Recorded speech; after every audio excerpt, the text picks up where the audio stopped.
Cho cuốc. Đó này. Ê, con sư ra. Đó. Con. Nó 어때? 야, 이거. đây có mèo tha chứ. Đâu lúc nào mò được qua. Đâu mò kia ra mà mà. Lá kia gì?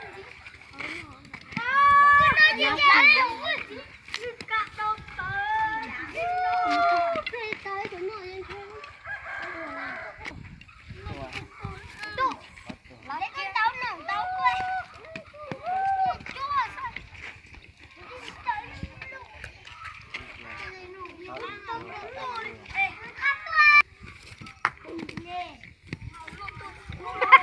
Cái này tôi ăn không. Chứ chưa thấy được. Nó số ai xong nó chặt đây. Nhưng sao? Cái này số này. Là. Mới là. Bây giờ cho chưa? Cái lúc này ra cái lúc. Rốt đâu chứ. Nó cứu nữa rồi. Đó lên luôn. Ta ơi ra.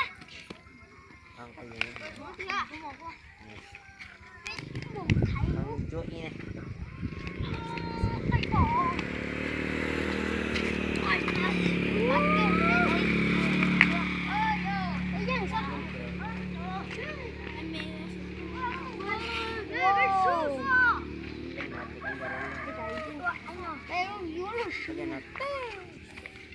Nó trốn ra.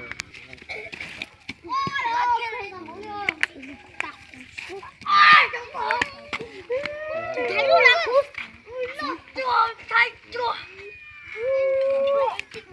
Chỗ này là ai? Đây, thấy địa chỉ nó sao?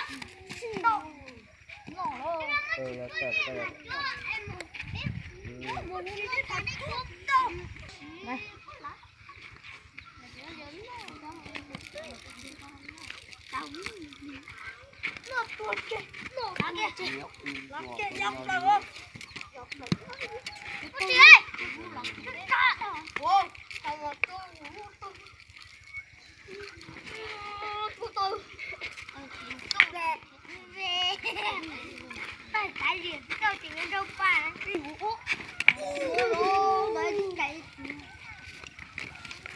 ôi lan nó kìa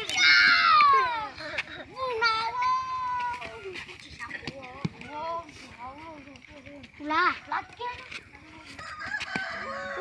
cuối lần sẽ biết chua hả đây là chua này cái má này chua thuốc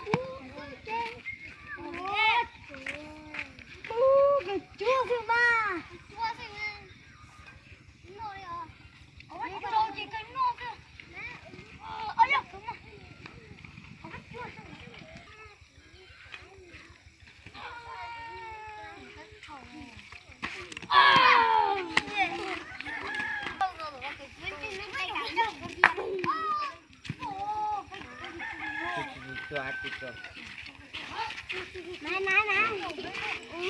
Này. Quả tước là cái gì? Mất sạch. Đấy kia. Tôi giật. Bố này. Cái gì cũng tự nhiên trong lúc.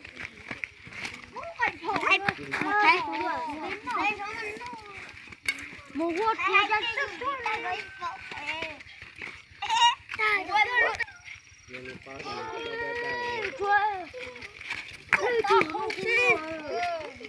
Của cái con sư rồi.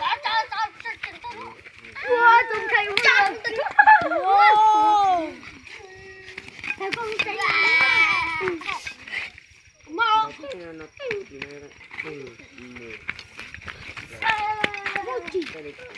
Một chỉ gì thế này? Đây là kia. Con tàu làm gì hả? đầu.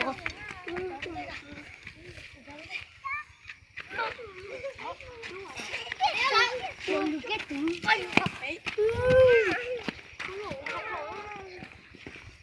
Con thầy đi.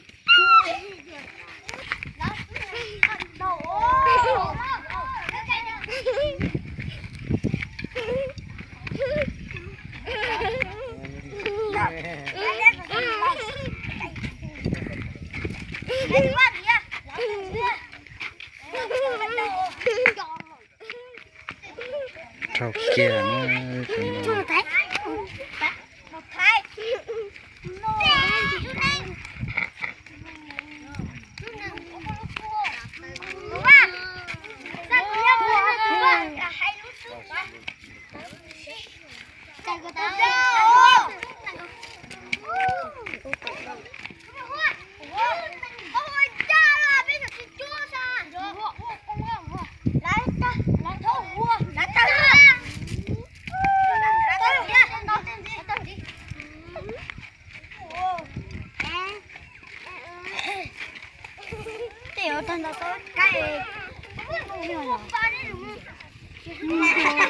Bạn thấy là cái chưa lấy thì tiền là con tiền.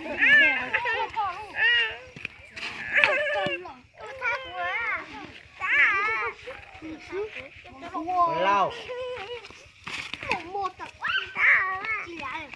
tâm mà lâu đó có được đâu. Cái cổng đen của Phương này. Đã chẳng vào đâu vào. Đồng lâu chưa? Đồng lâu chưa? Đồng lâu.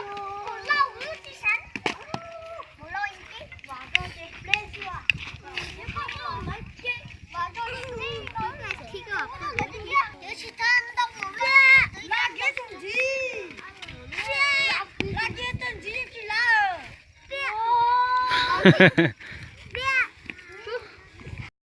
cái đấy nó tan chừng đầu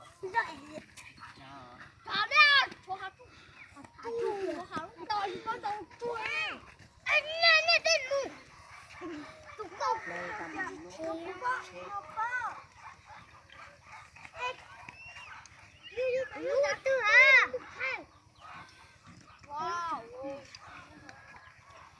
tôi chỉ cho cái thế này chắc là cho đây luôn nha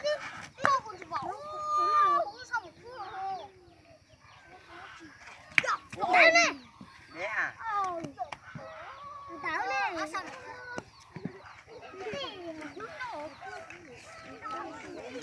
à